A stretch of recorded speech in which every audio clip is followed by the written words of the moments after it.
Like, okay, cool. And so he was my first intern 4 years ago, and he was a senior in high school, and now he's a senior in college, and he's about to graduate, and I feel like a grandpa. But so without further ado, give it up for Matt Scruggs as he comes to preach tonight. Hey, how are y'all? Hi. Okay, that was lame sauce. How are y'all? Thank y'all. I thought y'all were in high school and had more spirit than that. I mean, that's cool. Like Chris said, I'm Matt Scruggs, and I understand if there's a little bit of confusion because both of us were on the stage at the same time, and that is a little too much good looking to handle. I understand that, and I know what y'all are thinking. Y'all are like, well, this is so confusing, I don't know which is which. And I know some of y'all were like, dang, Chris got short, dark, and handsome. But sadly, I'm not Chris, but I am short, I am dark, and I am very, very handsome.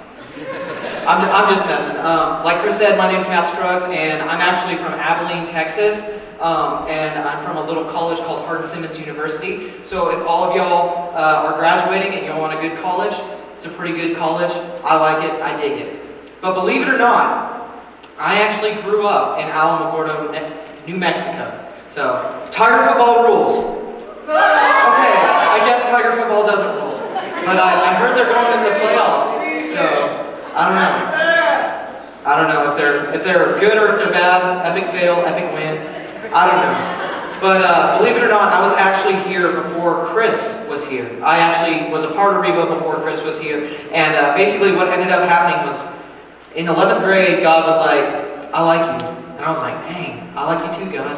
And Jesus was like, I died for you. And I was like, really? That's awesome. And I became a Christian. And then what ended up happening was, I was like, man, I really want to be a pastor. I really want to get up here and do what I'm doing right now and just talk about Jesus. But at the time, I didn't really know how to go about that. So I went to the youth pastor at the time, who was Justin, and y'all probably know him. He speaks in big church every once in a while. And I went up to him and I was like, Bro Tata, Emperor of the Holy Roman Empire.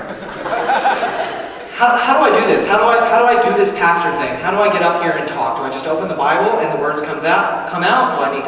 Do I need to go to school? Do I need to follow you around? And he was like, man, I'd love to help, but I'm kind of in this in-between stage. I'm going to be the executive pastor again, and we're going to get a new guy. And why don't you just follow him around? Why don't you shadow him around? And maybe intern under him. So what ended up happening was Chris decided to come visit us one Sunday. It was before he got the job, and it was before we gave him the job, and they were kind of checking him out. He was checking us out, making sure we weren't just a bunch of weirdos. So what I ended up doing was, I did what weird high school kids do. And I said what weird high school kids would say. I went up to Chris, I spotted him because he was we're in New Mexico, he was the whitest thing there. But I saw him and I was like, okay, that's the new guy. So I went up to him and I'm like, hey man, what's up? My name is Matt, and I'm going to be your shadow. And our eyes locked at that moment, and his eyes got real wide. I don't know, his eyes maybe started watering, because I'm pretty sure he looked at me and thought, man, this kid's going to kill me. Like, this weird high school kid is going to put me in the grave. And at that moment, I was like, uh-oh, I probably said something really dumb and really weird. But thankfully, by the grace of God, he decided, I'm going to take this job. I'm going to take this job at Revo. And believe it or not, I actually, like he said, was his first intern by about 15 minutes. There was another girl there, her name was Jessie, and she and I, like, we knocked heads like nobody's business, and I would always bust out. I'd always say, well, I was the first one. By 15 minutes, I was the golden intern. But by the end of it, me and Jessie, we're really good friends, and she's awesome. And basically, what Chris and Bethany did was they just put up with me for a year. I mean, I was just this weird high school kid with weird high school emotions. I was right about everything. I was never wrong, ever. If I was wrong, then the world would end. And Chris and Bethany found that out, and they just basically put up with me for a year and dealt with my weird high school stuff. And I'm sure all of y'all have weird high school stuff, and y'all are just as weird as I am. So don't judge. Don't judge. But anyways, like, not only did they teach me how to be a good pastor, which I think I am, but I don't know, that's up to God. But anyways, they didn't only just teach me that, they taught me how to be a good man and how to be a good person. And what they do here every week in and week out, every day, is just pray for you guys, love on you guys, work for you guys, try to show you guys some Jesus. And I know they don't get this enough, but if you can give Chris and Bethany a round of applause, that would be awesome.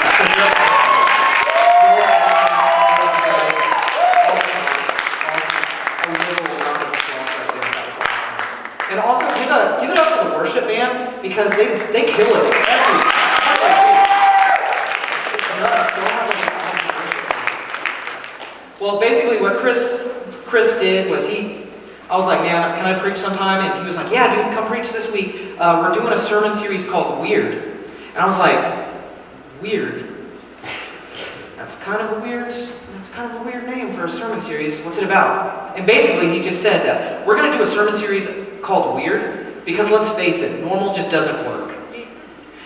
We can look at how society does things, and we can look at how people at large, how they do things, and we just see that whenever people just do the normal thing, the day in and day out thing, it ends up with broken, destroyed, I just spat, horrible lives. And it's just like, man, if we're going broken, why don't we just go the exact other way? Why don't we just go weird? Why not? And I would argue that the early church, from the very get-go, they always strove to be weird. Believe it or not, the early church, from the very, very beginning, they were thought to be atheists and cannibals. Yeah, they were in Rome at the time, and Rome did not like them because they would never worship wooden statues. They wouldn't worship Caesar at all. They didn't worship in a temple. They met in people's houses and worshipped a guy named Jesus that no one ever saw.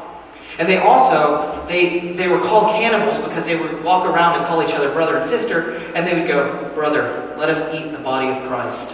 Let us drink his blood.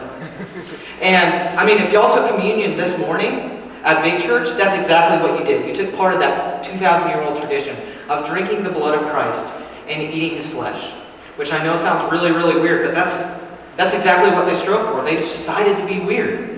So in today's society, we should also strive to be weird. And I think that's what Chris has been getting at. For the last couple of weeks, he's talked about time and how we need to be weird with time, that we don't waste time, but we spend time.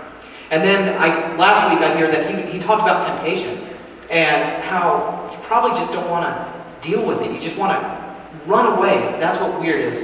Normal says, let's dance around it, let's see the line and try to step over it a little bit to see how far we can get away with. But no, weird is running completely away from temptation.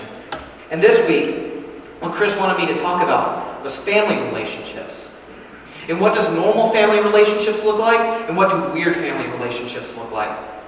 What does normal do that ends up in brokenness? And what does weird do that ends up in healing? So, whenever I found out that I was talking about family, I really didn't have to look far to see normal family relationships. I mean, all I had to do was flip on MTV and watch Jersey Shore. I mean, seriously, you see this, you see these people, and you see this girl named Snooki. Who names their kid Snooki? I don't know. But you see her getting punched in the face. And you're like, wow, if this is normal, I don't want to be a part of it. Or flip onto a different channel and watch Real Housewives of Orange County, or LA, or Alamogordo, or whatever one they're on right now, and you're just like, wow, I would never want to be married to any of those girls. They're just completely naggy. Or if you could even flip to the Kardashians. I don't know why they're famous. I just hear about it, and I just hear, man, that's a messed up family with messed up things. But honestly,